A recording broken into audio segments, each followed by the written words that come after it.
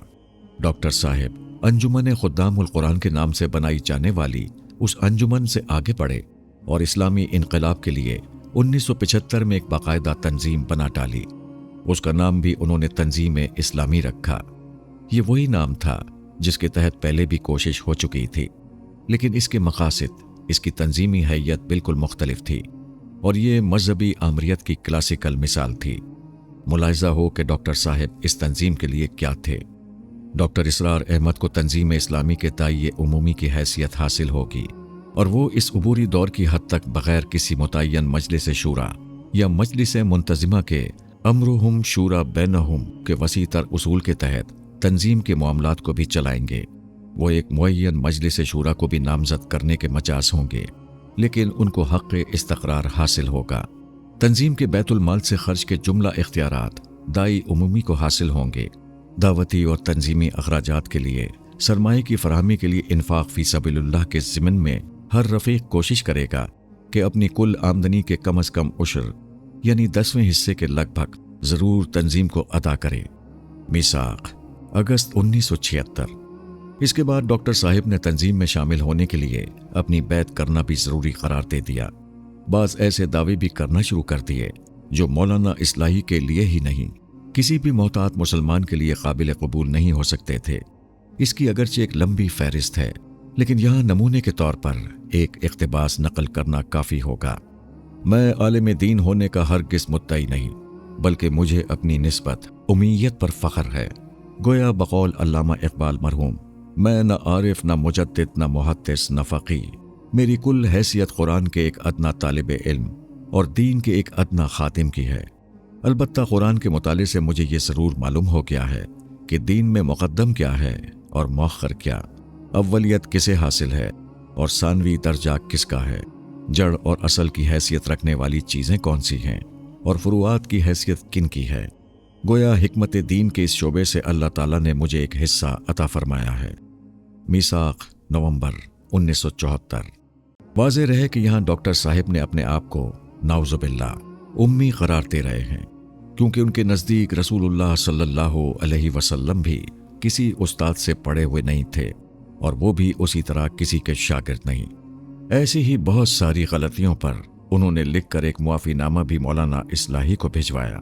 اس کا تذکرہ کرتے ہوئے جناب خالد مسعود صاحب لکھتے ہیں، مولانا اصلاحی کے ایک شاگرد نے ماہنامہ شمس الاسلام بھیرا ضلع سرگودا میں آڑے ہاتھوں لیا اور ان کی بعض غلط بیانیوں کو بے نقاب کیا۔ اس کے نتیجے میں ڈاکٹر صاحب نے مولانا اصلاحی کو ایک معافی نامہ لکھا جو مولانا نے قبول نہ کیا۔ اصرار نامہ خالد مسعود 20۔ مولانا کی اس شدید ناپسندیدگی اور دل گرفتگی کے باوجود میثاق میں تدبر قرآن کی اشاعت جاری رہی، مگر جس واقعے نے اس سلسلے کو منقطع کر دیا اس کا اظہار بھی خود ڈاکٹر اسرار احمد صاحب سے ہوا۔